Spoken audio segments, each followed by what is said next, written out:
ang mga kwento ng pag-ibig, kwento ng buhay, at kwento ng pag-asa dito sa Barangay Love Stories. Love Stories. Ang mga aksyon na hindi pinag-iisipang mabuti ay nagresulta ng ating pagsisisi sa huli. Kaya nga huwag tayong maging pabigla-bigla sa mga pagpapasya. At pag-isipan natin ito ng husto. Ikaw, kabarangay, pabigla-bigla ka ba magdesisyon? Dear Papa Dudut, dala ng sitwasyon na hindi natin inaasahan at emosyon na hindi mapigilan kaya tayo nakagagawa ng mga desisyon na pabigla-bigla. Tapos ay nagsisisi tayo sa huli. Pero ika nga tao lang, nagkakamali at nadadapa rin. Ang mahalaga ay marunong tayong tumayo, magpatuloy at magpunas ng mga luha. Yan ang eksaktong karanasan na gusto kong ibahagi sa programa ninyong Barangay Love Stories, kaya napasulat ako. Ako nga pala si Clarence, 30 years old at taga Laguna. Ang ikukwento ko ay nangyari noong 20 years old pa lamang ako.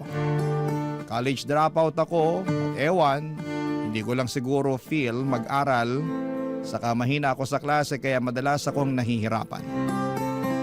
Kaya nga nung tumigil ako ay nagalit sa akin ang ate Terry ko. Ang kaisa-isa kong kapatid na nagpapaaral sa akin noong mga panahong yon, Papa Dudut.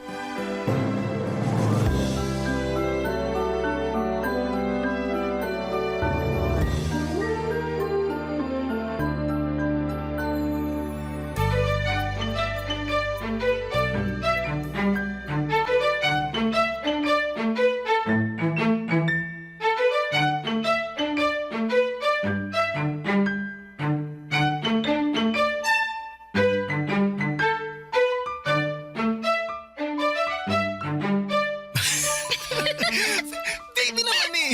Nakikiliti ako. Susibilbil pala ang kiliti mo, ha? Now I know. Uy, ano ba? Tama na. Tama na. Aliw ako pag tumatawa ka eh.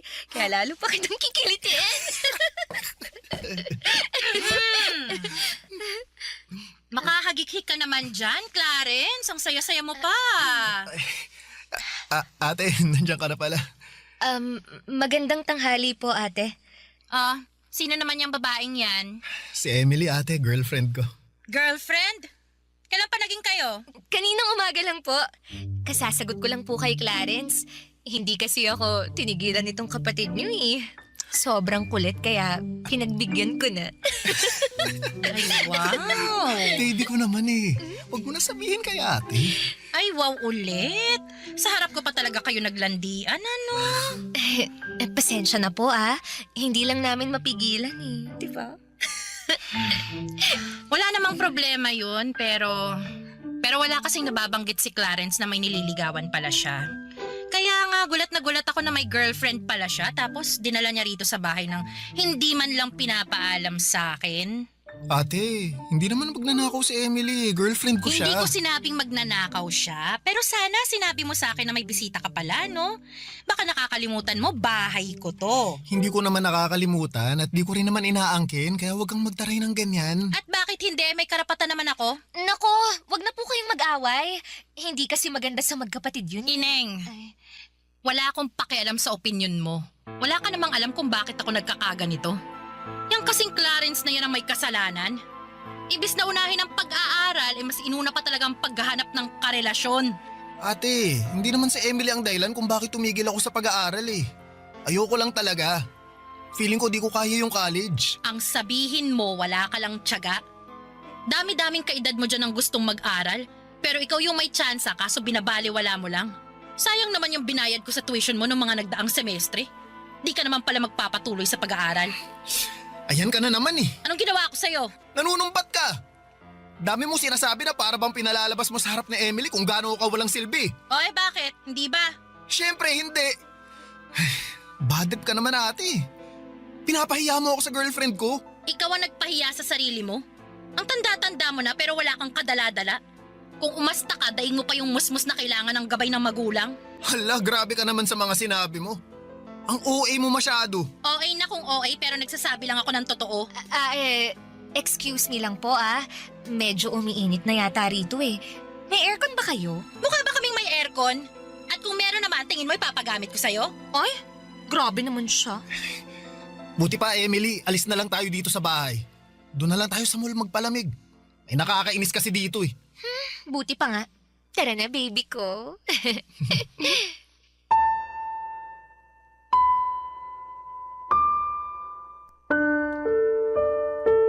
Papa Dudut, hindi talaga kami magkasundo ng ate ko.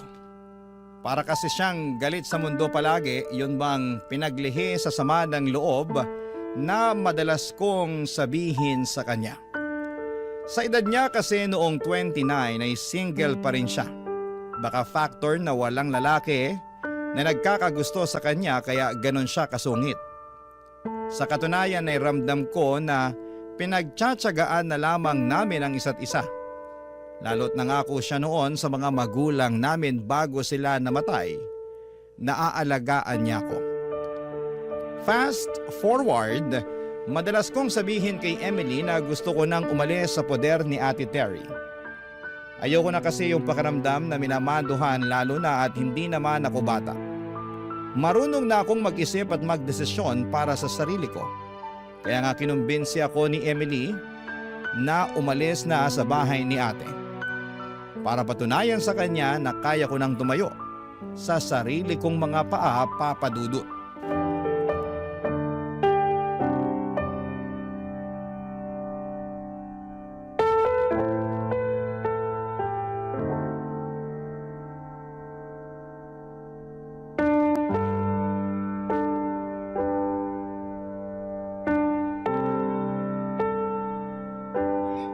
Alam mo ate, mabuti pa alis na ako dito sa bahay mo para hindi mo na ako mabubungangaan.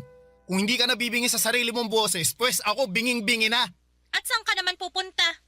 May matutuluyan ka ba pag alis mo rito? Bakit parang bigla ka yatang nag-aalala sa akin? Nag-iba na ba ang ihip ng hangin? Curious lang ako kasi ang lakas ng loob mo na umalis dito, wala ka namang trabaho. Baka mamaya makita na lang kitang namamalimos dyan sa kalye. Grabe ka talaga sa akin, no? Yun naman kasi ang totoo. Porke wala pa akong trabaho at asa lang sa'yo, ganyan mo na ako pagsalitaan? Anong klaseng ate ka kung ganun? At ikaw, anong klaseng kapatid ka? Imbis na magsikap ka sa buhay at tulungan yung sarili mo, mas pinili mo pang magrebelde. Hindi pagre-rebelde ang tawag kung gusto ko lang matahimik ang utak ko sa mga sermon at pagbubunganga mo. Akala mo kasi kung sino ka kung makapagsalita, di ka rin naman perpektong tao. Saka baka nakakalimutan mong ate lang kita, ha? Hindi kita magulang kaya wala kang karapatan na kontrolin ang buhay ko. Hindi ko kinokontrol ang buhay mo. Tsaka pinagsasabihan lang kita. Kung hindi mo kayang tanggapin yun, mabuti pa nga na umalis ka na sa pamamahay ko at matuto ng buhay sa labas. Tingnan natin kung hindi ka mahirapan. Gusto mo talaga na mahirapan ako, no? Hindi ko gusto, pero mahirap naman talaga ang buhay Hindi mo alam yun kasi nga ang alam mo lang magpasarap dito sa bahay natin, magbulakbol sa pag-aaral at makipaglandian dyan sa girlfriend mo. Inggit ka lang kasi ako may girlfriend. Samantalang ikaw walang nagkakagusto sa'yo. Alam mo, tingin ko, di ka na magkakaasawi kasi napakasungit mo. Para kang pinagli sa sama ng loob tapos lagi ka pang nakaangil. Pabibilang ko lang yata sa mga daliri ko nang humiti at naging masaya ka eh. Hayaan mo, pag alis mo rito, mapapadalas ng pagngiti at pagiging masaya ko. Grabe ka talaga. Buti pa si Emily may paki sa akin. Baka naaawa lang sa iyong girlfriend mo na yun Anong naaawa? Mahal ako ni Emily. At gusto niya na maging maayos ako kaya nga tinutulungan niya ako para matupad ko na yung matagal ko ng plano. Na umalis dito sa bahay mo. Ayoko na kasi talaga na makasama ka. Di umalis ka! Aalis talaga ako, hindi mo ako mapipigilan. Wow ha? Sino may sabi sa'yo na balak kitang pigilan? Gusto mo ihatid pa kita sa sakayan Ang sama talaga ng ugali mo. Ginusto mo yan, pangatawanan mo. Pangangatawanan ko talaga. Simula sa araw na to, hindi mo na ako makikita.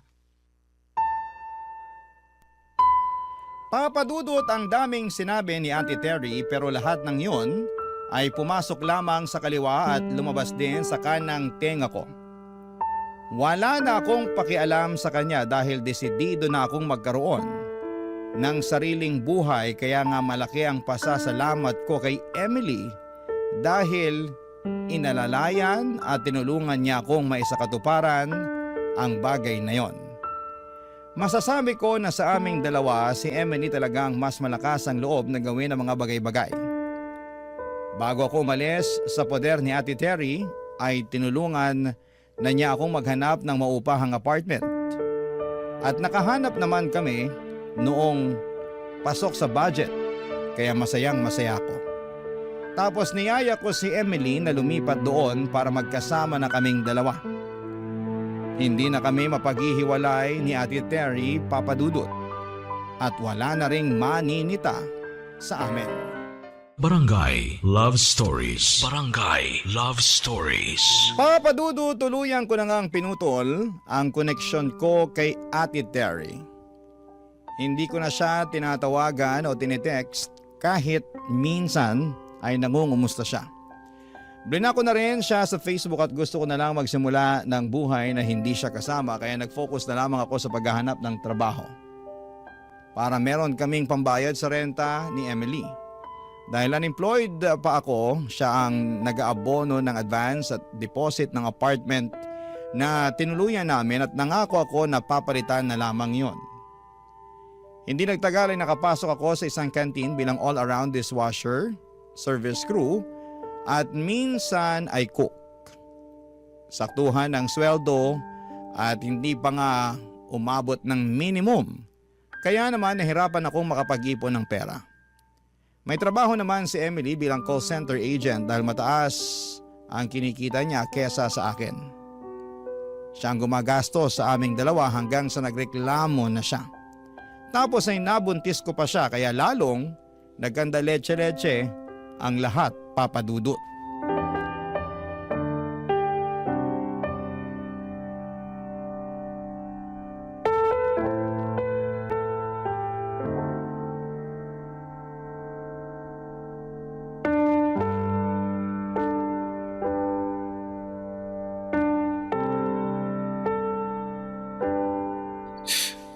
Sensya na ate. Baka sabihin mo, kinain ko mga sinabi ko ah. Wala pa nga akong sinasabi pero mukhang gano'n na nga. Wala lang kasi talaga akong matatakbuhan kaya nandito ako ngayon. Bakit di ka tumakbo doon sa girlfriend mo? Gusto ko naman tumakbo sa kanya Palayo nga lang. Nito kasing nakalipas, madalas na kaming di magkasundo. Lagi na kaming nag-aaway. Siguro ng babae ka, no? Huy, hindi no. Loyal kaya ako, grabe ka sa akin. Nagtanong lang naman ako. Yung tanong mo parang hinuhusgahan mo na pagkatao ko Ano ba kasing rason bakit kayo kamo palagi nag-aaway? Sa pera kasi. Liit lang kasi nung naiaambag ko kaya nagreklamo na si Emily. Nauubos daw sa amin yung sweldo niya. Hindi naman daw pwedeng ganun palagi kaso anong magagawa ko kung mababa lang talaga magpasweldo yung napasukan kong trabaho? Bakit hindi ka na lang maghanap ng ibang trabaho?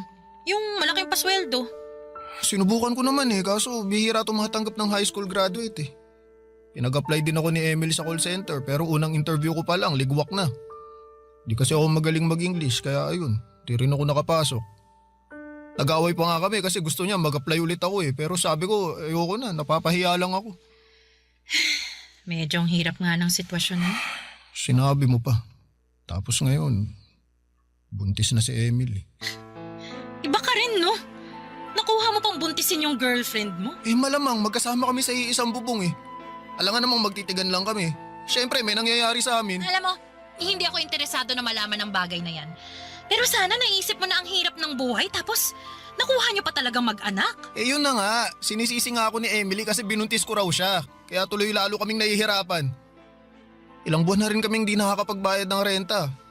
Paalisin na nga kami pag di pa kami nakapagbayad ngayong buwan Baka sa kalsada na talaga kami pulutin ito. Ate, may ipapahiram ka ba dyan sa akin? Kahit magkano lang. Sige na. Parang awa mo na ate.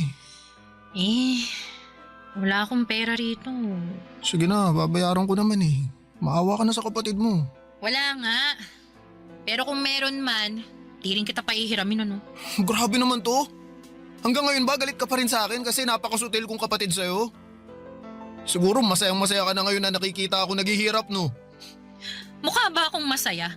Kung masaya ako, sana tumatawa ako ngayon pero hindi naman kaya wag mo akong simulan. Ang akin lang, wala akong mapapahiram at kung mapahiram ko man kayo, sigurado na sa susunod na buwan kakapusin ulit kayo. Aba, mahal magbuntis sa panahon ngayon, Clarence. Magastos, kaya mahihirapan kang bumuelo niyan. Buti sana kung tumitigil ang mga bayarin, buwan-buwan nandyan yan. Ang magagawa ko lang I-offer itong bahay. Ha? Anong ibig mo sabihin, ate? Kung gusto nyo na dito kayo tumira. Wala namang gumagamit ng kwarto mo, tsaka wala rin namang tao rito pag nasa trabaho ako. At least, wala na kayong iisiping renta buwan-buwan. Mas makakaipon pa kayo sa panganganak ni Emily. Salamat, ate, pero... Pero ano, Pero ayos lang ba talaga sa'yo? ayos lang. Tsaka, di naman din kita matitiis kahit ang tigas ng ulo mo eh. Kapatid kita eh.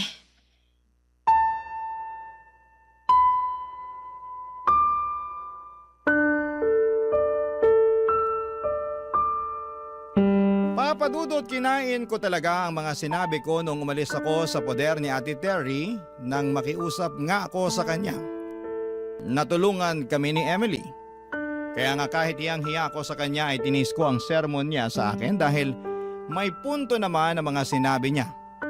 Pagkatapos ay tinulungan naman niya kami nang alokin niya kaming bumalik na sa bahay niya upang doon na manirahan.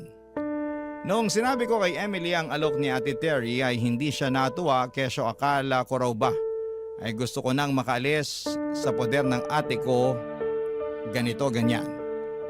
Pero dahil nga gipit na kami noon at wala nang maibayad sa nirerentahan namin at ayaw na rin naman niyang maglabas ng pera plus buntis pa nga siya ay wala na ring nagawa si Emily kundi ang pumayag na bumalik sa poder ni ate. Kaya lang, papadudot, simula noon, palagi na kaming nag-aaway.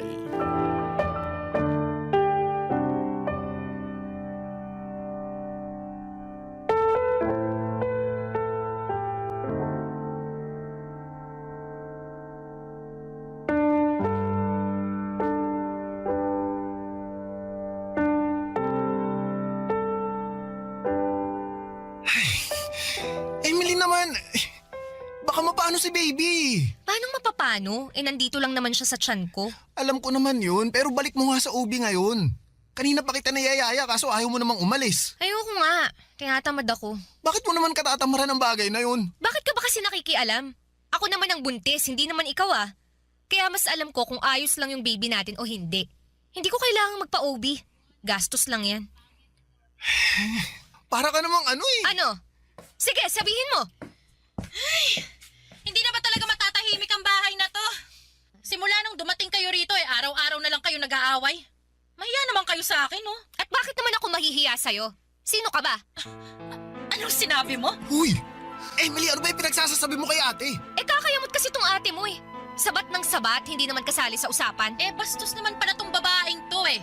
Clarence, pagsabihan mo yan dahil papatulang ko yan kahit buntis yan. Sige, hindi rin kita aatrasan. O ano, halika, sabunutan tayo. Ano naman ikaw? Teka! Pwede ba? Kumalma muna kayo. Paano kakalmay napakagaganyang kinakasama mo? Bastos, walang modo. Baka nakakalimutan nyo sinong mas matanda rito, ha? Wala kaming nakakalimutan, no? Nakakainis ka lang talaga. At ako pa talagang nakakainis? Hiyang-hiya naman ako sa'yo. Pasensya ka na ate ha, hindi lang alam ni Emily ang sinasabi At niya. ako pa talaga ang walang alam dito, ha? O sige, magkampihan kayo. Pagtulungan niyo ako. Parang tanga. Ikaw ang parang tanga. Emily, tumigil ka na! Saka pa, Anong ginawa ko? pareho kayo ng ate mo na nakakainis. Buti pa, matutulog na lang ako. Ayoko makita ang pagmumukha niyo. Mas ayaw kong makita yung pagmumukha mo. Uy, ate, pasensya ka na ha. Hindi naman sinasadya ni Emily yun eh. Buntis lang yun. Pabago-bago kasi yung emosyon. Sinasadya o hindi, bastos talaga yung babaeng yan. Matagal ko na yan napansin sa kanya eh. Akala ko magbabago pero wala man lang character development. Tapos ngayon akala mo kung sino samantalang nakikita na lang naman kayo dito. Alam mo Clarence, mabuti pa umalis na lang kayo rito kasi sumasakit lang ang ulo ko sa inyo eh. Saan naman kami pupunta kung aalis kami dito? Ewan ko, hindi ko na problema yon. Bahala na kayo. Total, abuso kayo. Lalo na yung kinakasama mo parang banu mag-isip. Ate naman eh, hindi mo na ba talaga mapagpapasensyahan si Emily? Kung pasensya lang, kotang-kota na ako sa inyo. Panahon na para ako naman ang intindihin nyo, no? Gusto ko lang ng tahimik at stress-free na bahay na uuwian ko pagkagaling sa trabaho. Pero hindi nangyayari yun dahil sa ingay nyo. Para kayong aso't pusa kung magbangayan. Mahiya naman kayo sa akin at sa mga kapitbahay natin.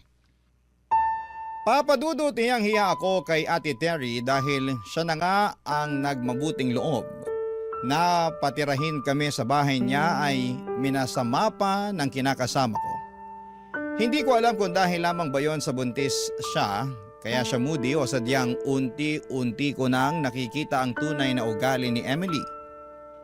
Kaya nga para wala ng gulo ay nag-decide na lamang kaming umalis sa bahay ni Ate Terry makalipas ang 1 buwan na paninirahan doon. Tumuloy kami ni Emily sa bahay ng nanay niya. Bale, nagrenta lamang din sila ng maliit na kwarto kung saan ay kasama nila doon ang 5 pang nakababatang kapatid ni Emily sa ina. Dahil nga sa pagdating namin ay para na kaming sardinas doon na nagsisiksikan sa masikip na lata. Ang hirap kumilos at ang gulo-gulo ng mga kapatid ni Emily. Kaya hindi rin ako makapagpahinga ng maayos. Barangay Love Stories. Barangay Love Stories. Papadudot pakiramdam ko ay wala akong kakampi sa bahay ni na Emily, lalo na kapag nag-aaway kami. Mabait naman ang mama niya pero pakiramdam ko ay may sinasabi itong hindi maganda sa akin kapag nakatalikod ako. Pero sa kabila ng lahat ay pilit ko silang pinakisamahan ng maayos hanggang sa nanganak na nga ang kinakasama ko. Siyempre, tinulungan ulit ako ni Ate Terry para makabayad kami sa ospital. Kaya nga malaki ang pasasalamat ko sa ate kong yon dahil maaasahan talaga siya sa oras ng kagipitan. Masasabi ko na naging maayos naman ang unang 2 buwan ng pagiging magulang namin ni Emily. Hindi na kami masyadong nag-aaway noon at ang focus na lamang ay magtrabaho. Kumayod ako ng husto at sa katunayan ay madalas na nga akong mag-overtime at mag-double shift para naman malaki ang pera na maiuwi ko lalo't huminto muna sa pagtatrabaho si Emily para alagaan ang anak namin, Papa Dudut.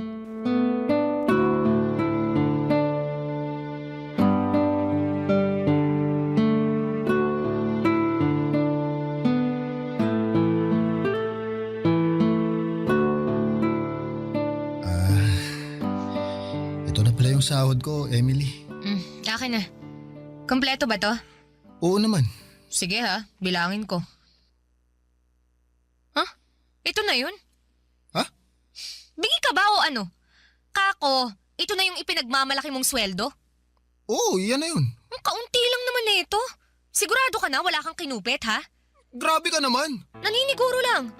Nag-expect kasi ako na malaki-laking sweldo eh. Kasi halos dun ka na tumira sa pinagtatrabahuhan mo. Pero magkano lang naman yung nadagdag? Ayos ka rin, no? Imbis na magpasalamat ka sa akin, ganyan pa mga salitaan mo. Nakakawalang gana tuloy. Hoy, wala kang karapatang mawala ng gana. Dahil paano didede itong anak mo? Paano ako makakabili ng diaper niya? Sige nga. Baka nakakalimutan mong pamilyado ka na. Tapos hihiritan mo ako ng ganyan. Wala akong nakakalimutan. Pero hindi mo ba ako kayang pasalamatan man lang sa ginagawa ko para sa pamilya natin? Eh bakit kita pasasalamatan? Eh responsibilidad mo yan. Inanakan mo ako kaya kargo mo kami ng anak natin. Lalo ngayon na hindi ako nakakapagtrabaho. Ay nako, kakainis naman eh. Namimiss ko na yung sweldo ko. Buti pa nung wala tayong anak. May sariling pera ako. Pero ngayon, wala. Eh sa liit ng sinesweldo mo eh, sakto lang sa pangangailangan ng anak natin. Naiintindihan ko naman na naiinis ka. Pero hindi ba pwedeng lawakan mo naman ang pangunawa mo? Nagsisikap naman ako eh. Nagtatrabaho ko ng mabuti para sa inyo. Mahirap lang talagang buhay ngayon. Ang sabihin mo, mahina kang dumiskarte. Eh buti pa yung ibang lalaki dyan oh. Ang gaganda ng trabaho, ang lalaki ng sweldo. Buti pa yung ibang babae, yung mga kinakasama nila, sitting pretty na lang sa bahay nila. Samantalang ako, oh, eto, losyang na. Tapos wala pang pera. Mali naman yata na ikumpara mo ako sa ibang lalaki. Pati na rin niya sarili mo. Mali na kung mali, pero hindi ko lang talaga mapigilang mainggit eh. Tsaka, pati ba naman yun, sisitahin mo pa? Eh bakit hindi mo nalang pagtuunan ng pansin yung sarili mong diskarte para naman umasenso ka, ha? Sabi ko naman sa'yo, nagsisikap ako, di ba? Eh hindi ko naman nakikita eh. Puro ka lang salita. Hindi mo lang talaga napapansin kasi inuuna mo pang mainggit sa iba. Oh, kita mo na? Pati talaga yon sinisita mo pa. Paanong hindi kita sisitahin nakakapikon ka na? At ako pa talagang nakakapikon? Ha? Palibhasa! Wala kang alam sa nararamdaman ko! Wala ka rin pakialam! Anong klaseng kinakasama ka? Anong walang alam at pakialam? Meron kaya? Hindi ako naniniwala sa'yo! Eh di huwag kang maniwala, problema ko ba yon? Alam mo, Pagod na ako. At gusto ko lang magpahinga kaya pakiusap. Manahimik ka na dyan. Wala akong karapatang magpahinga.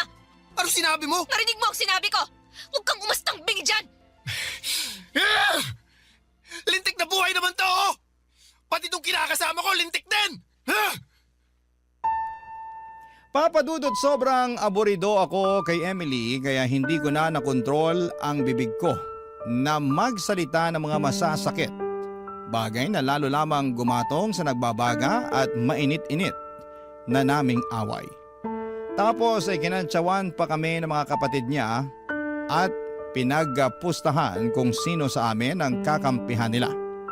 Siyempre walang kumampi sa akin kaya lalo lamang akong nanliit at nakaramdam na pinagtutulungan nila ako. Noong hindi pa humuhupa ang tensyon sa pagitan namin ni Emily ay pumagitna na ang nanay niya para sawayin at awatin kami. Tumigil na ako pero kung ano-ano pa ring mga sinabi ni Emily kaya napiko na ako at nagdesisyon na lamang na umalis sa bahay nila. Bago ko pa mabigwasan ang pagmumuka ng kinakasama ko. Tapos pumunta ako sa bahay ni Ate Terry. Para kung bata na nagsumbong sa kanya kaya naman galit na galit siya. Kasi inaapi na raw pala ako doon. Gusto niya sanang sumugod kina Emily para raw sa bunutan ng kinakasama ko kesyo wala siyang pakialam kung hindi pa nagtatagal simula ng mga anak ito. Pero inawat ko na lamang si ate at pinakiusapan na pabayaan na lamang niya akong magpahinga sa bahay niya. Kinabukasan, Papa Dudut, ay doon na ako umuwi kina Emily at sermon agad ang pinaalmusal niya sa akin.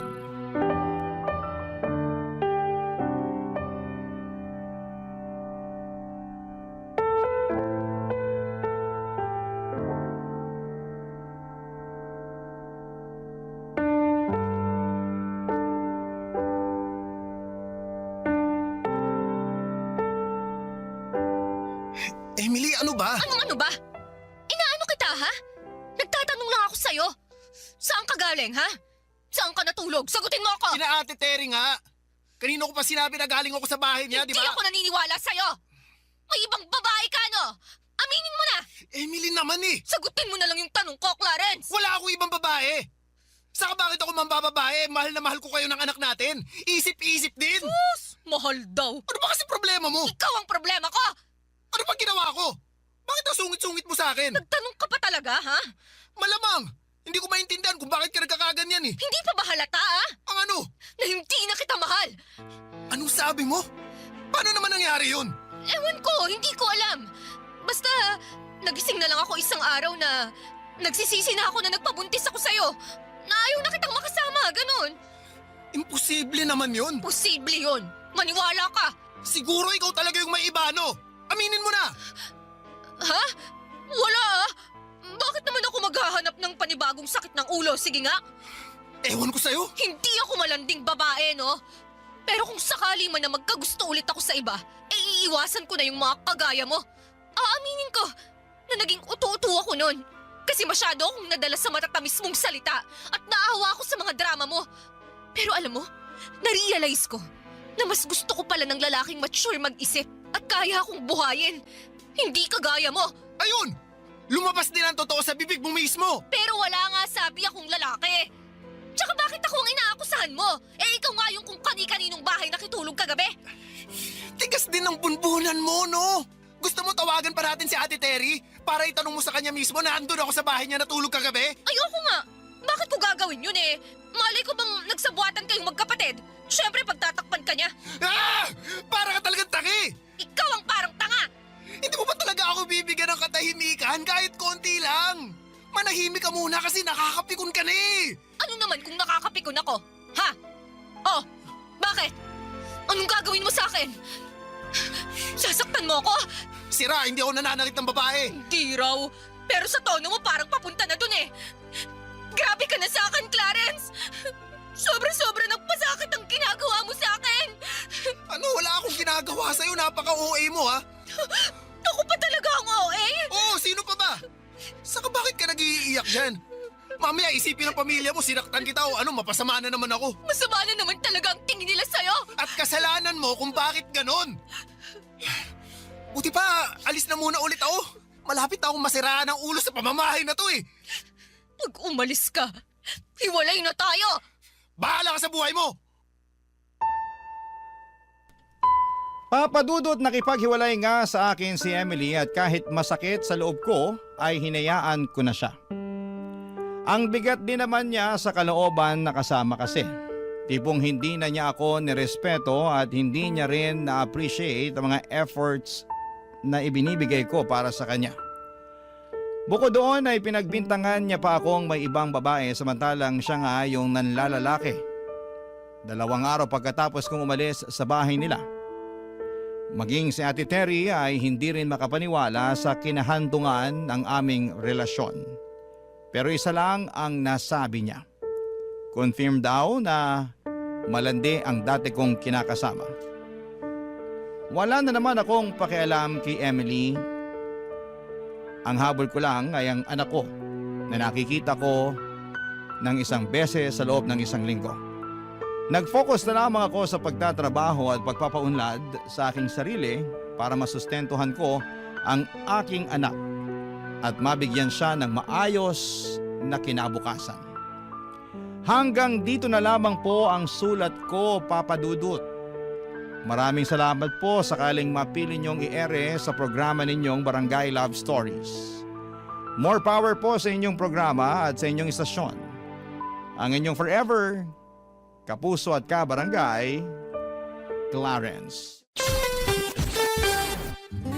Kwentuhan naman tayo dito sa comment section. Ang mga kwento ng pag-ibig, kwento ng buhay at kwento ng pag-asa dito sa Barangay Love Stories. Love Stories. Hanggang kailan ka nga ba magiging pangalawa sa taong lagi mong inuuna? Hanggang kailan ka papayag na maging isang taong tinatakbuhan lang? Kapag may kailangan siya pero sa dulo ng araw, iba ang kasama niya kapag masaya na siya. Dear Papa Dudut, itago niyo na lamang po ako sa pangalang Essie. Sumulat ako sa inyo ngayon para ikwento sana sa inyo ang naging maiksing forever namin ng aking ex-boyfriend na si Jay. Tulad ng mga kakasimulang relasyon, napupuno kami noon ng pagmamahalan at halos ayaw naming malayo sa isa't isa. Updated sa ginagawa ng bawat isa kahit nga magkasama na kami sa trabaho, ay nagtitext pa rin kami at nagkukumustahan kung kaya pa ba ang workload na meron kami sa araw na yon. Ganon kami. Facebook official na kami at syempre ang pinaka-importante sa lahat ay official kami sa pamilya ng bawat isa. Akala ko nga ay talagang forever na ito eh. Akala ko. Kasi maayos naman kaming dalawa, walang naging problema pagdating sa oras dahil marami kami noon para sa isa't isa. Lalo na ako. Handa kong ibigay sa kanya ang lahat ng oras ko. Walang naging problema sa pamilya namin kasi boto sila sa amin. Actually ay sila pa nga itong nagpaplano na para sa future wedding namin. Nakakatawa na nakaka-pressure. Wala rin naging problema na sobrang bigat o walang naging challenges sa relasyon namin na hindi namin nalagpasan dahil sinisiguro ko na hindi kami aabot sa punto na matatalo kami ng mga pagsubok na yon. Bago pa man lumala ang inuupahan na naming pareho ang problema o inuupuan na namin ang mga problema at pinag-uusapang dalawa. Sobrang perfect na nga eh. Inabot na nga kami ng 2 taon sa relasyon pero sobrang gulatan na lang talaga. Noong 2nd year anniversary namin ay may bomba siyang pasabog na mas nakakasorpresa pa kesa sa ginawa kong surprise anniversary date para sa aming dalawa, Papa Dudut.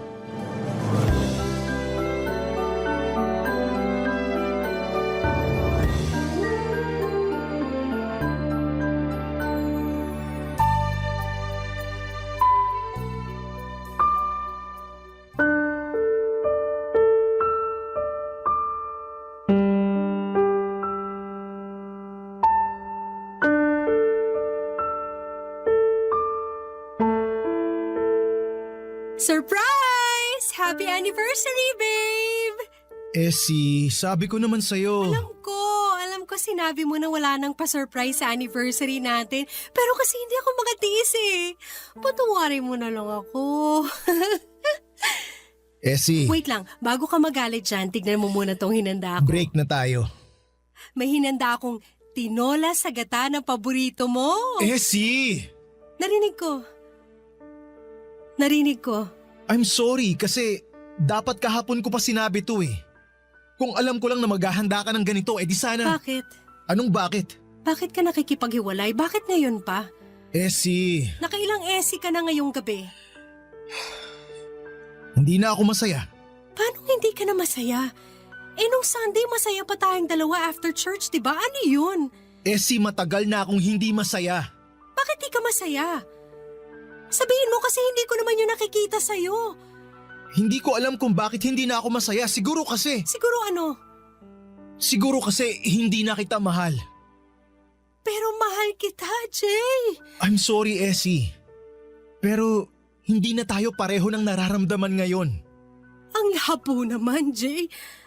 Akala ko ba wala magbabago? Akala ko rin eh. Paano na to? Pwede pa rin naman natin kainin tong hinanda mong tinola eh. Itong relasyon at hindi ang lintik na tinola na yan. Hindi ko alam. Hindi ka nalalaban? Hindi na. Ako lalaban pa. Wag na. Please, Jay. Hindi ko na kaya, Essie. Hindi na talaga.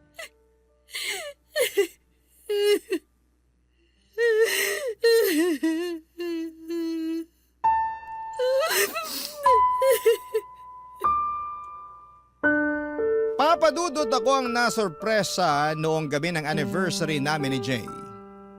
Iyak ako ng iyak na hindi niya ako mapatahan pa.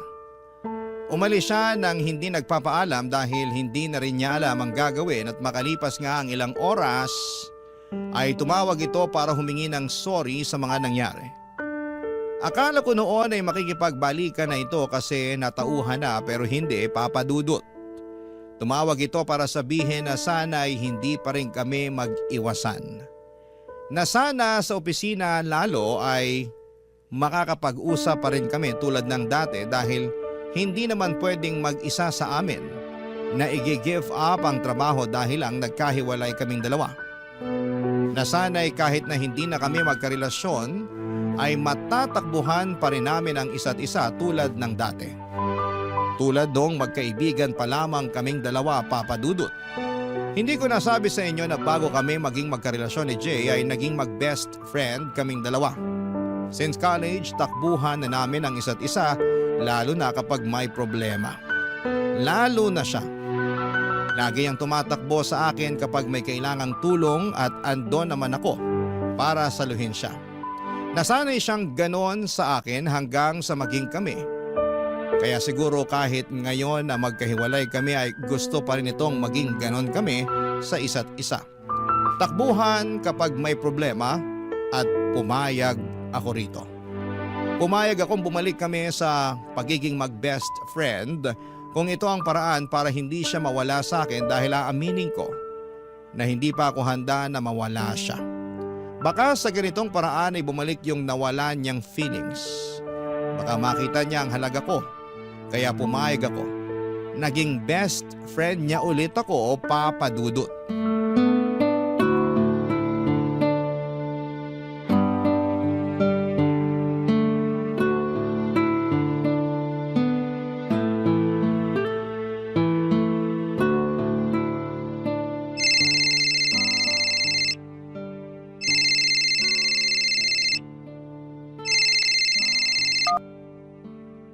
Hello.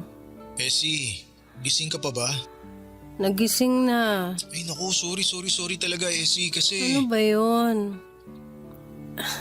3:30 na ng umaga, oh. Hindi ko kasi matapos tong report na pinapagawa ni boss eh. Di ba para mamaya na yan? Ano nangyari? Kanina ko lang kasi to sinimulan. Akala ko madaling gawin pero hindi naman pala. Anong gusto mong gawin ko? Tulungan mo naman ako, please. Hindi kita kayang tulungan kung over the phone lang, Jay. Eh di, pumunta ka rito. Sige na, Essie, please. Please, Essie, please. Ano ba naman, Jay? Mag-alas 4 na eh. Please naman, Essie, oh.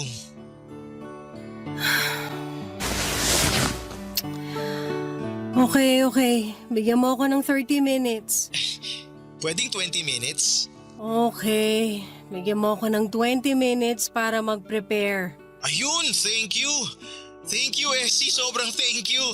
Grabe, maaasahan talaga kita sa lahat. Ano pa nga bang silbi ko sa buhay mo, di ba? Ang laki kaya ng silbi mo. Ikaw ang savior ko eh. Araw-araw. Savior. Oh, bakit mo naman tinawanan yung sinabi ko? Hindi ko tinawanan. May naalala lang kasi ako. Hulaan ko. Nung college tayo, yan ang madalas kong sabihin sa'yo kapag ginagawa mo yung assignments ko, lalo na nung ginawa mo yung thesis ko. At marami pang iba. Ay, kaya nga thank you kasi kahit hindi na tayo, nandyan ka pa rin. Masasandalan, maaasahan. Best friend. Sabi naman sa'yo mas maganda na ganito tayo kaysa… Huwag mo na ituloy ang sasabihin mo para maibaba ko na tong phone at makapag-prepare na ako. Ay, oo nga pala. O paano? See you. See you.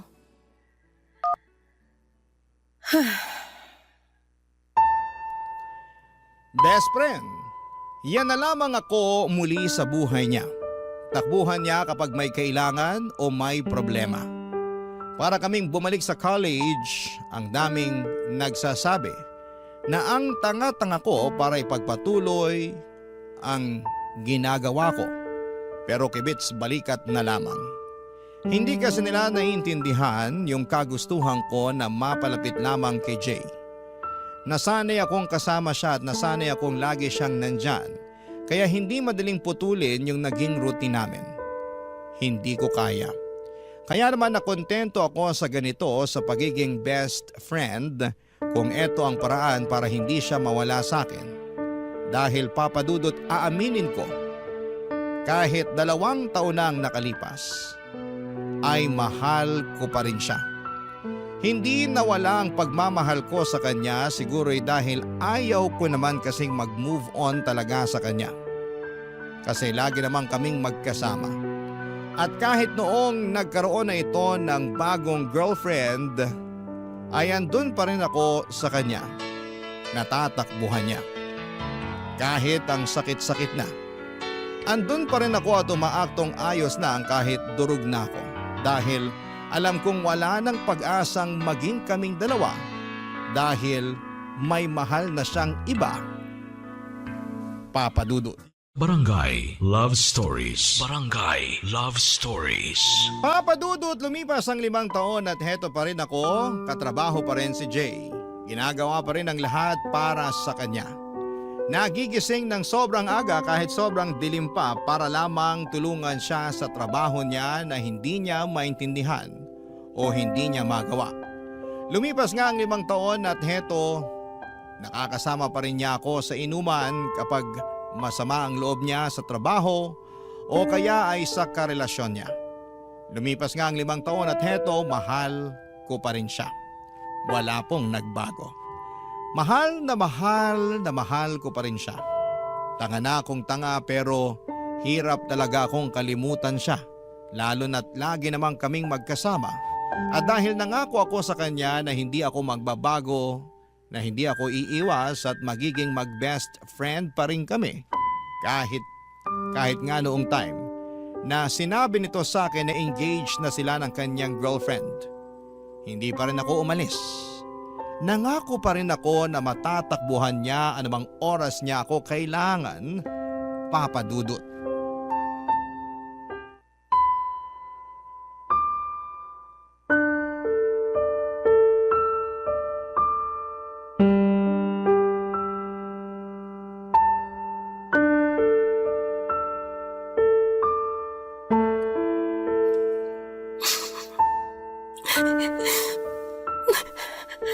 Oh, bakit ka umiiyak dyan? masaya. Masaya kasi ako para sa'yo. Masaya ka ba talaga? Tingnan mo nga, namumugto na yung mga mata mo kay iiyak dyan, oh. Hindi. Ganito lang ako magpakita ng saya. Masaya ako para sa'yo, Jay. Masaya ako na ikakasal ka na. Alam mo, masaya rin ako. Sobra. Siya na yung babaeng pangarap ko eh. Siya na yung gusto kong makasama araw-araw. Alam mo yun? Alam mo ba yung ganong pakiramdam? Alam ko. Sus, alam mo ba talaga? Eh wala kang ang love life ngayon eh. Wala man akong boyfriend ngayon pero naramdaman ko naman yan. Dati. Sa'yo. Bale, wala pa kaming napag-uusapang araw kung kailan mismo yung kasal pero asahan mo, isa ka sa mga unang makakaalam. Nako, kahit wag na, hindi naman ako importante para sa kasal niyo eh. Hindi no? Best friend kita. Kailangan nandun ka. Sasabihin ko sa kanya na gawin ka pang ang abay. Wag mong gawin yan.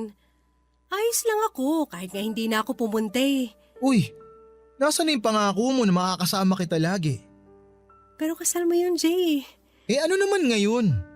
Mahalagang araw yun para sa akin. Dapat nandun ka. Pero kasal mo yun. Eh ano nga ngayon kung kasal ko yun? Ex mo ko. Best friend na kita ngayon. Ang tagal na nating wala. Eh lagi na nga tayong magkasama eh. Hindi na tayo naiilang sa isa't isa tulad ng ibang mag-ex dyan. Iba tayo, okay? So dapat pumunta ka. Jay, hindi ko kaya. Bakit? Hindi ko alam. Ay nako, nabigla ka lang siguro. Tara, libre kita ng kape. Tulungan mo na rin ako sa mga dapat tsaka mga hindi ko dapat gawin sa kasal. Okay ba yun? Jay, please. Eh alam ko na ang gusto mong sabihin. Gusto mo iwasan at layuan mo na ako dahil engaged na ako.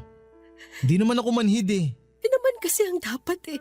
Pero di ko kaya yun. Hindi mo kaya? Oo. Kasi nasanay na ako na nandyan ka. Hindi ko alam kung makakayanan ko ang araw-araw na wala ka. Pero… ituloy mo pa rin yung pangako mo. Huwag kang mawawala sa tabi ko. Nandyan ka lang para matakbuhan ko. Para matulungan ako. Diyan ka lang. Walang dapat magbago kahit ikasal pa ako.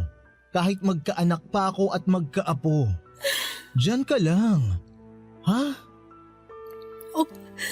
Okay.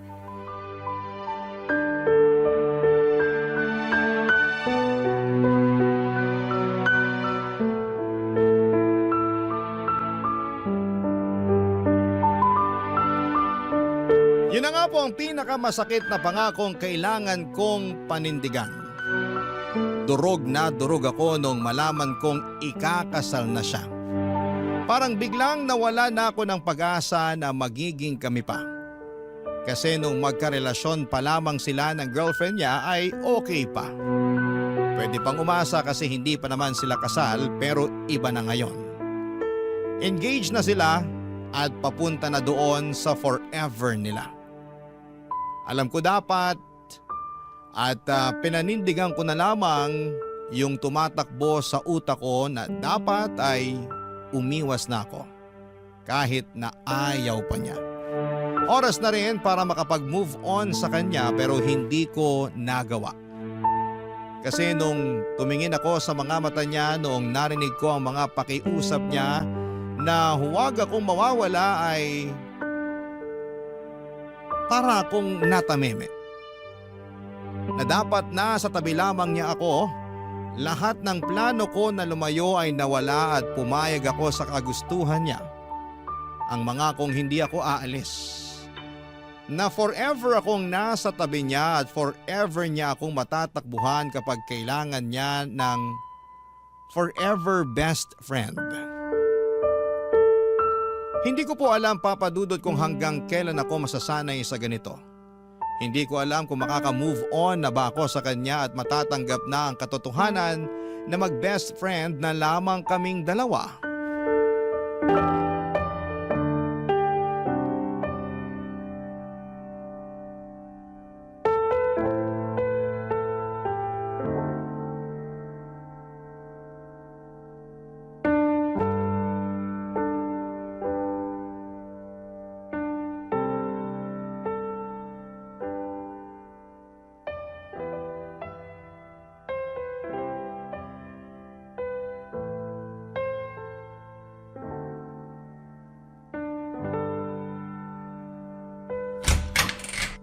Jay! Anong ginagawa mo rito? Essie, pwede bang dito muna ako? Tuloy ka. Ano ba nangyari? Si ano kasi, Yung fiancé mo. paano mo nalaman? Kapag ganyan na itsura mo, alam ko nag-away na naman kayo eh. Hindi ko siya maintindihan eh. Ang labo niya. Ang babae kasi, kahit anong gawin mo, hindi mo maiintindihan. Mahalin mo na lang. Pero bakit ikaw naiintindihan ko? Kasi best friend mo ko at matagal na tayo magkakilala. Ang hirap niyang intindihin. Lagi na lang ako yung nag-a-adjust. Paano naman ako? Kailangan ba lagi ako yung may malawak na pangunawa? Bakit siya hindi niya magawa yun para sa akin? Nagmumukha akong sunod-sunuran sa mga gusto niya eh. Siya lagi yung nasusunod. Para tuloy akong aso. Naiintindihan kita. Ay, buti ka pa. Ha? Buti ka pa naiintindihan mo ako.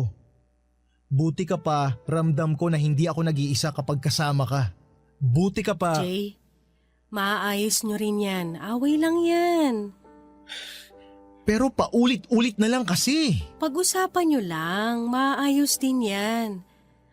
Mabuti pa tara na lang dun sa sala at ipagtitimpla kita ng kape. Pag-usapan natin yan hanggang sa gumaan ang pakiramdam mo. Ay, salamat Essie ah. Paulit-ulit ka na lang sa pasasalamat dyan. Ayos lang, gano'n naman talaga eh. Paanong ganun? Ito na yung role ko sa buhay mo. Maging best friend mo. Takbuhan mo nga ako sa lahat, di ba? Di ko alam ang gagawin ko kapag wala ka. Kaya please Essie, huwag kang mawawala ah. Oo. Mag-promise ka. Kasi Essie, hindi ko makakayanan ng mag-isa. Kailangan kita. Kailangan kita, Essie. I know. Kape na? Yes, please. Thank you, Essie.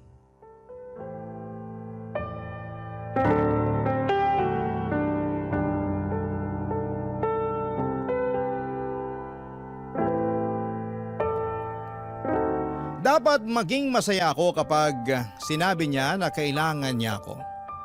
Dati masaya ako noon kapag sinasabi niya yon. Kapag nagpapasalamat siya at sinasabi niya na masaya siya na nandun ako lagi para sa kanya. Na walang ibang babaeng kayang gumawa noon kahit pa nga ang GF niya. Hindi kayang gawin ang ginagawa ko. Pero ngayon, kapag naririnig ko ang pasasalamat niya sa akin, kapag napapakinggan ko na sinasabi niya na kailangan niya ako, na hindi niya kayang mawala ako ay parang nadudurog ako ng paunti-unti. Kasi alam ko na hanggang doon na lamang yon. Hanggang takbuhan lamang ako kapag may kailangan at problema siya. Hanggang doon lamang ako. Hanggang best friend lamang niya ako. Ikakasal na siya, mahal na mahal niya ang babaeng pakakasalan niya at alam ko, kahit ako pa ang takbuhan niya sa lahat ay hindi ako ang babaeng ihaharap niya sa altar. Ang hirap naman ng ganito, Papa Dudut. Sarili kong kwento, sarili kong love story. Pero hindi ako yung leading lady. Sa sarili kong love story ay best friend lamang ang role ko sa buhay ng lalaking pinakamamahal ko. Habang pinagmamasdan ko ang leading man ko na masaya sa pinili niyang leading lady. Sa sarili kong kwento. Barangay Love Stories. Barangay Love Stories. Papadudot, pakiramdam ko ay para akong kabit kay Jay. Pero isang kabit na ako lang ang nakakaalam. Yung pinupuntahan niya lagi kapag may problema sila ng fiancé niya at yon ang pinakaayaw ko sa lahat. Nang dahilan kung bakit siya lumalapit sa akin. Parang mas lalo niyang pinaparamdam sa akin na talagang wala na akong dapat pang asahan sa kanya. At ang pinakamasakit pa rito, Papa Dudut, ay wala akong lakas ng loob para sabihin sa kanya na nasasaktan ako sa ginagawa niyang paglapit at alam kong wala na akong karapatan na sabihin ito sa kanya. Dahil nangako ako na nandito lamang ako para sa kanya kahit sobrang sakit na. Sobrang sakit, Papa Dudut.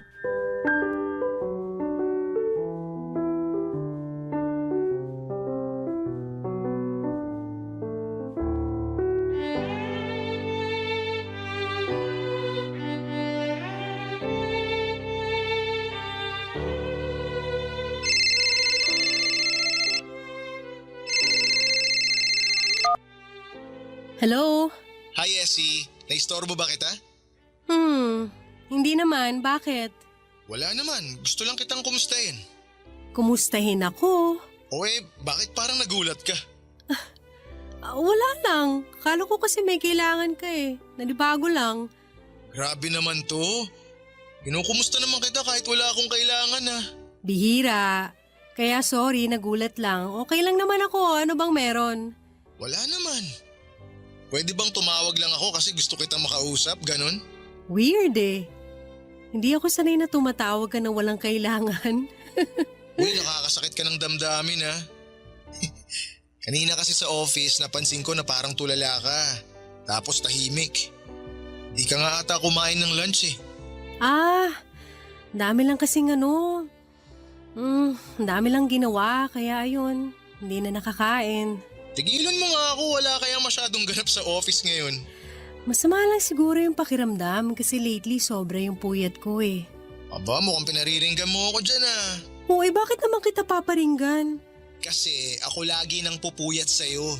Ay, teka, parang weird pakinggan yun Ang ibig kong sabihin, napupuyat ka dahil sa katutulong sa akin sa mga take home ko na trabaho. Sus, wala yun. Ilang years ko na namang ginagawa yan, sanay na ako. Parang masama ata loob mo Pero Essie, sobrang thank you Ano bang nakain mo at ganyan ka ngayon ha? Wala naman. Bigla lang kasi kitang naisip ngayon. Tapos naalala ko yung mga pinagdaanan natin nung naging tayong dalawa. Naalala mo nung nag-away tayo dahil nagsiselos ako dun sa isang katrabaho natin? Si Fred? Sus, paano ko makakalimutan yun? Binlock mo pa ako sa Facebook nun sa sobrang selos mo. Pero in-unblock din kita kinagabihan, no? Kasi sabi mo natatakot ka na kapag hindi kita ka-chat, kami ni Alfred yung mag-usap. Praning ka! Sus, ikaw nga rin tong praning Naalala mo si Camille, yung naging kapitbahay ko? Ang tindi kaya ng selos mo dun. Halos araw-araw nasa bahay ka para bakuran ako sa kapitbahay ko na yun. Oy, may dahilan para magselos ako dun sa sakang na yon, Panay kaya pagpapakit niya sa'yo, napapansin ko kaya. Sus, madumi ka lang mag-isip. Di mo lang maamin na selosa ka talaga. Kapal nito, gustong-gusto mo naman na pinagsiselos ako. Ang cute mo kasi pag nagsiselos ka. Tsaka doon ko nararamdaman na ang gwapo ko. Tsaka mahal na mahal mo ako. Kaya pala, ikaw talaga? Sus, ikaw rin naman dyan. Di ba nga nung... Jay? Isang Hawaiian pizza at pa-upgrade na sa pineapple juice yung drinks. No ice please. Ha? Ano sinasabi? Tapos, available ba yung lasagna nyo? Jay! Hindi na. Okay lang. Sige, siguro sa next order ko na lang. Ano bang? Oo, okay na yun. Thank you. Bye.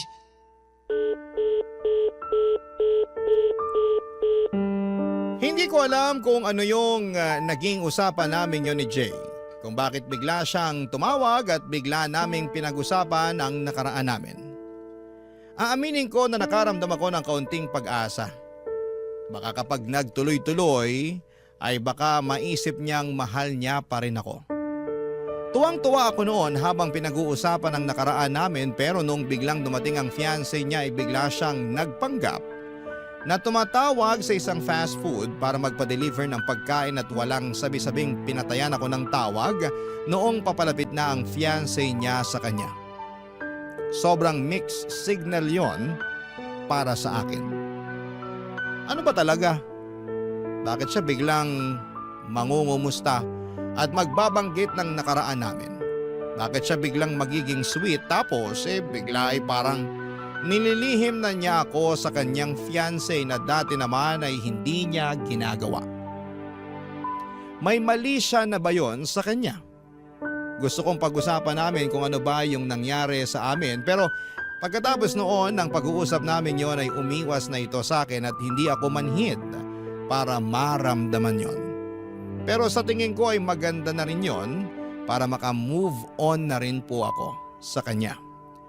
Baka yun ay hinihintay ko para tuluyan na siyang makalimutan kasi hindi ko kayang ako ang magsimulang umiwas sa kanya.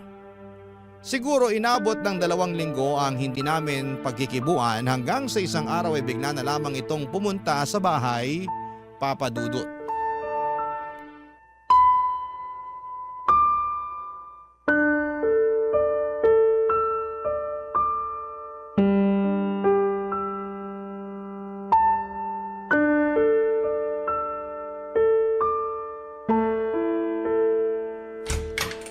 OJ, anong ginagawa mo rito?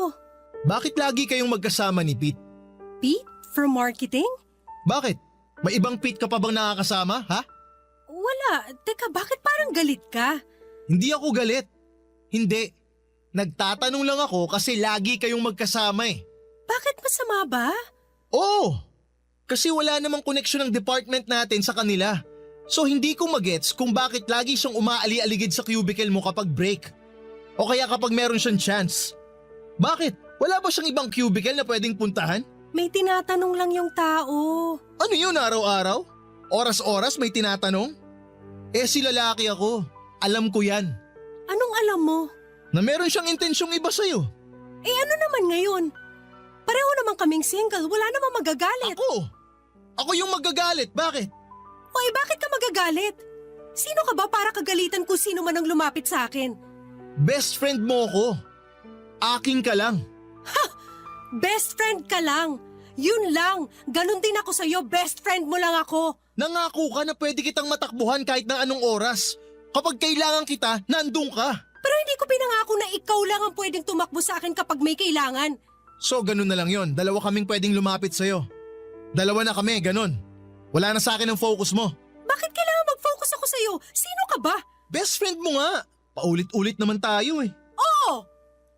Uulit-ulitin ko yan hanggang maintindihan mo na best friend ka lang at best friend lang ako at sana alam nating pareho ang limitasyon na yon. Yung Pete ang bigyan mo ng limitasyon dahil mas nauna ako sa'yo.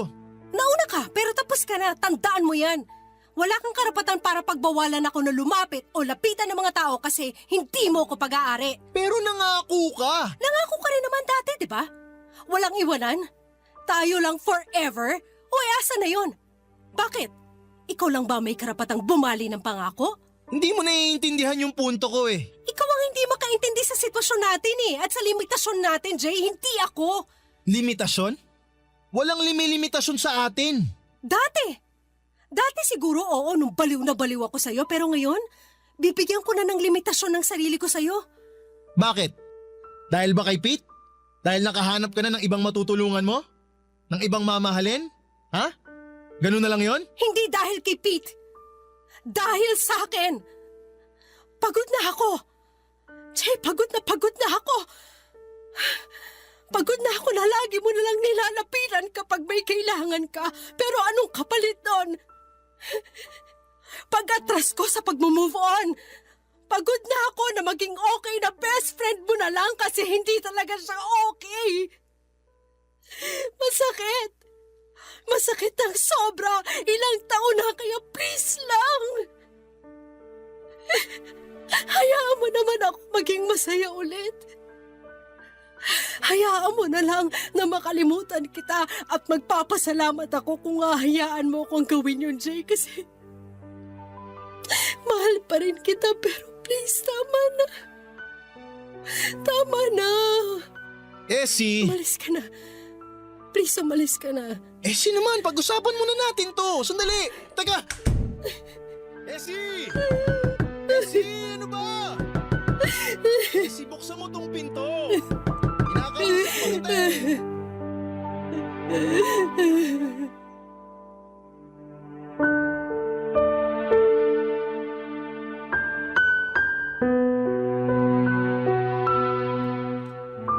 Sa unang pagkakataon ng buhay ko ay naramdaman kong malaya na ako. Naramdaman ko, Papa Dudut, na makakapagbukas na ako ng panibagong chapter ng buhay ko. Nawala na ang inaakala kong leading man ko. Sa unang pagkakataon ng buhay ko ay naramdaman ko na may ginawa rin akong tama para sa sarili ko naman. Sobrang sakit na tuluyang kunang pinutol ang koneksyon namin ni Jay. Pero alam kong mas kailangan ko ang sakit na yon para tuluyan kong maitulak ang sarili ko papunta sa tamang direksyon at sa tamang tao. Alam ko na habang nakadikit ako kay Jay ay nababawasan ang chance na mahanap ko ang totoong leading man ng buhay ko. Kaya ng gabing yon, sinabi ko sa kanya lahat-lahat ng mga tinago kong salita sa loob ng maraming taon. Tinapos ko ang chapter namin ang gabing yon. At hindi ako nagsisisi na ginawa ko yon dahil sa unang pagkakataon sa buhay ko. Nagkaroon ako, Papa Dudut, ng pag-asa na magiging masaya ulit ako. Sa unang pagkakataon ng buhay ko ay naramdaman ko na tama ang ginawa ko at alam ko ang kasunod nito ay saya na. Saya dahil ilang hakbang na lamang at makikilala ko na ang leading man ng buhay ko. Yung leading man ay tuturing akong leading lady sa kwento naming dalawa. Aabangan ko yon. At hindi ako mapapagod na humakbang patungo sa direksyon kung nasaan man siya. Papa Dudut, marami na akong sakit na dinanas sa nakaraang pahina ng buhay ko. Malit na bagay na lamang ang hahakbangin ko para makalaya.